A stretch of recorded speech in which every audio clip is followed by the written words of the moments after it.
नमस्कार साथियों। Rate level 1 की भर्ती के बारे में गोगाराम सारन जी का ट्वीट आ चुका है। इन्होंने रेट लेवल 1 की भर्ती के बारे में बताया है कि जो फैसला रिजर्व रखा गया है वह फैसला कब सुनाया जाएगा और उस फैसला में क्या निर्णय होने वाला है, याचिका खारिज होगी या नहीं, उसके बारे में इन्होंने अपडेट दी है। साथियों, आप इनको जानते होंगे, ये कट ऑफ एक्सपर्ट माने जाते हैं, गोगाराम जी सारण। देखिए साथियों, इन्होंने क्या जानकारी दी है। L1 में अगले सप्ताह में सोमवार व मंगलवार को इंतज़ार की घड़ियां समाप्त हो जाएगी और फैसला भी ऐतिहासिक आएगा। ऐतिहासिक का मतलब समस्त याचिकाएं निरस्त होगी और बोर्ड की एक्सपर्ट कमेटी को सही ठहराया जाएगा।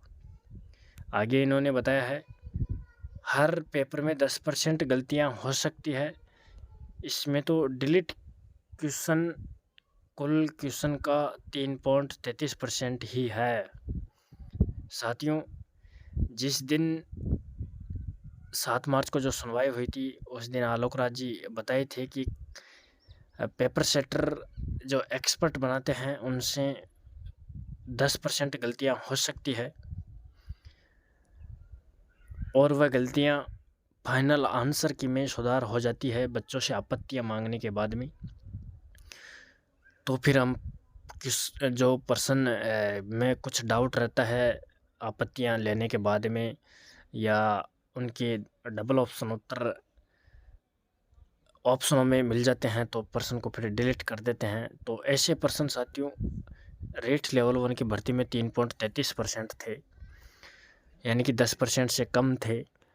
और साथियों, समस्त याचिकाएं निरस्त होगी, ऐसा इन्होंने ट्वीट में बताया है।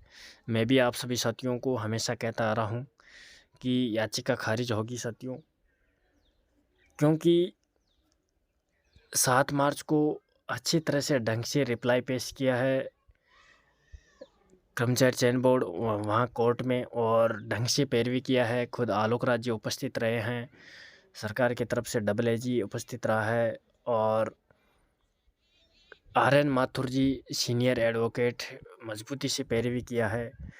जिस दिन साथियों अच्छी तरह से सुनवाई हुई है और बोर्ड का पक्ष मजबूत रहा है। अब खैर ये न्यायालय का प्रकरण है, इसमें सब भावनाएं व्यक्त कर सकते हैं अपनी अपनी, लेकिन कोर्ट भावनाओं में नहीं चलता है। लेकिन पहले अनुमान लगाया जा सकता है कि किसका पक्ष मजबूत है, उसके आधार पर इन्होंने भी ट्वीट करके बताया है कि समस्त याचिकाएं निरस्त होगी। तो साथियों, निरस्त होने की संभावना पूरी है और फैसला कब तक आएगा ऐसा इन्होंने ट्वीट करके बताया है। तो इन्होंने अगले सप्ताह सोमवार और मंगलवार के लिए बोला है। और साथियों, जिस दिन जज साहब ने बोला था कि हम इस फैसले को 7 दिन में सुनाने की कोशिश करेंगे, तो 7 दिन साथियों अगर वर्किंग डे काउंट करेगा तो सोमवार को शपथ पत्र जमा हुआ था, तो लगभग सोमवार मंगलवार तक 7 दिन पूरे होंगे अगर वर्किंग डे को भी मानते हैं तो भी।